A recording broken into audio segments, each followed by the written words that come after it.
The movie begins in 1947, during the final days of the partition between India and Pakistan, where a lonely young girl named Mary wakes to find her home abandoned and eerily silent. As she wanders through the empty halls, the distant crack of gunfire echoes across the estate, signaling danger. Yet she remains strangely calm. The world she once knew is slipping away, and she doesn't even realize it.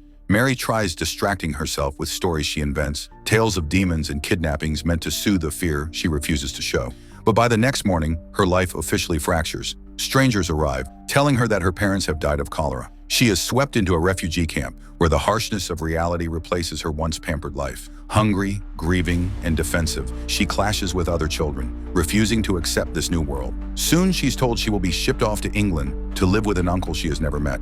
With nothing left of her old life except pride, Mary isolates herself, even pushing away the few people who try to show her kindness. Her childish defenses crumble only when she throws away the doll she once confided in, declaring she is no longer a child, though she very much still is. Mrs. Medlock, her uncle's housekeeper, collects her from the camp and escorts her to Misselthwaite Manor, a cold, shadowed estate still scarred by wartime grief. Medlock warns Mary not to expect warmth or comfort. The house is full of locked doors and unwelcome memories. But Mary, stubborn and wounded, pretends she doesn't care. At night, the manor becomes a place of whispers and wailing, and Mary, terrified yet curious, begins to sense secrets buried within its walls. By morning, she meets Martha, a kind but straightforward maid who refuses to pamper her. For the first time, Mary is treated not as a fragile doll, but as a capable girl expected to dress herself and eat what she's given. The change unsettles but softens her. As days pass, Mary wanders the estate's vast moorlands, where mist curls around ancient trees and lonely winds whistle through the grass. One afternoon, she encounters a stray dog who steals the meat from her sandwich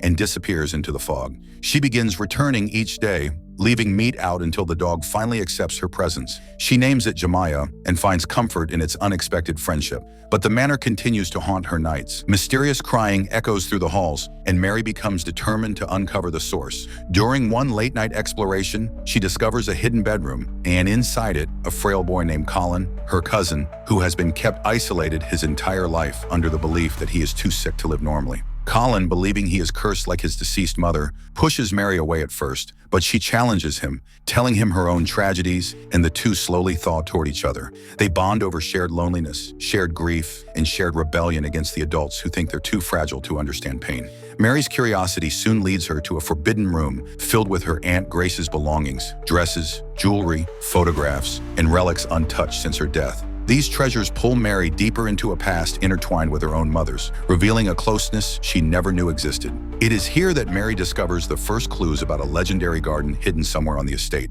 Her determination intensifies when Jemiah disappears behind a mysterious wall. Chasing after the dog, Mary climbs over it and falls into a breathtaking paradise of vines, trees, petals, and forgotten beauty. The secret garden. The air feels enchanted. Flowers bloom brighter than anywhere else. And for the first time since losing her parents, Mary feels alive. In the heart of the garden, a small bird leads her to an old buried key. Though she doesn't yet know its purpose, she senses it unlocks something important. When Medlock later scolds her for returning home dirty and soaked, Mary hides the truth. Some secrets deserve protection. Late that night, she slips back to Colin's room, determined to lift him from his despair. She speaks of the magical garden she found, of a place so full of life it could heal anything. Colin refuses to believe her, convinced he is dying, convinced the world outside would kill him. But Mary doesn't give up. She tells him stories until he falls asleep, then returns to exploring the manor for more answers. The next morning, Mary learns more about her Aunt Grace, how close she was to Mary's mother, how her death broke both the family and the estate. These truths pierce Mary,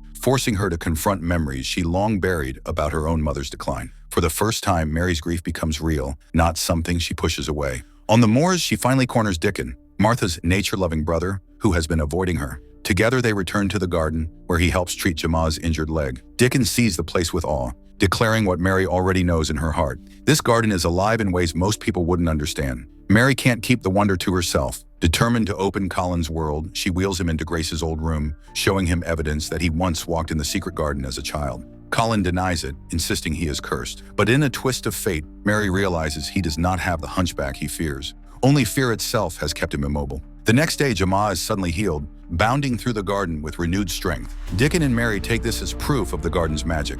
When they find the hidden gate, Mary discovers her buried key fits perfectly. The gate swings open, revealing a world untouched by pain. Knowing Colin needs this just as much as she does, Mary enlists Martha to distract Medlock while she and Dickon sneak Colin outside. Colin trembles with fear, convinced the air will choke him and the flowers will poison him, but Mary insists he must try. In the moment he enters the garden, his eyes widen in awe. Beauty replaces terror, but the peace does not last. Medlock, suspicious, follows Mary one morning, catches her, and exposes everything to Archibald. The uncle, overwhelmed by grief and fear, panics and orders Mary to be sent to boarding school. As she's locked away, she discovers hidden letters written between her mother and Grace, letters filled with love, sorrow, and secrets about the garden. These letters reveal the truth. Grace always wanted to spend her final moments in the secret garden, the place she cherished most. They also confess fears Archibald never faced, and how his despair poisoned Colin's childhood. Mary, holding this knowledge close, escapes her locked room and returns to the garden to think. The next day, she brings Colin back to the tree where Grace died, hoping the truth will free him. But Colin rejects it, unable to accept a version of his mother he never knew. His denial causes the magical garden to wither, its blooms curling inward, as if grieving with him. That night, spirits appear, visions of Mary's mother and Grace, guiding her toward acceptance. They whisper truths she was too young to understand, offering forgiveness she never asked for, but desperately needed. Their presence pushes Mary to confront Colin again, telling him the burden his father carries is not cruelty, but fear of losing another loved one. Colin, shaken, attempts to stand, and he does. His legs wobble, then collapse, but Mary is awestruck. He can walk. The next morning, she brings him to the garden where together they read the letters that reveal how profoundly both mothers love them. Healing begins to stitch itself into their lives. Mary confronts Archibald with fierce honesty, telling him he has imprisoned his son with fear and made him believe in an illness that never existed. Her words cut through the grief he hid behind for years, leaving him speechless as Medlock insists Mary will be gone by morning. When a fire breaks out in the manor that night, Mary rushes inside to save Archibald. He refuses to leave until he knows his son is alive, but Mary insists Colin is safe. As flames roar around them, Grace's spirit guides them through the smoke until they collapse near the exit, where Mary's own mother appears to her one final time. The fire brigade rescues them just in time. Archibald, shaken and humbled, begs Mary to take him to Colin. When he sees his son standing in the secret garden, leaning on a stick but walking toward him, his grief shatters. Colin declares it's his mother's magic that healed him. Father and son embrace, and Mary watches with quiet triumph. A new beginning unfolds as Archibald rebuilds the estate. Colin runs freely through the garden, and Mary, once broken and lost, becomes the heart that restored them all. Their journey proves that when love, hope, and courage take root, healing can bloom even in the darkest places. If you enjoyed this cinematic journey, make sure to like, subscribe, and turn on the notification bell so you never miss another powerful story breakdown. Comment below which movie you want to see next, and keep watching for more epic recaps.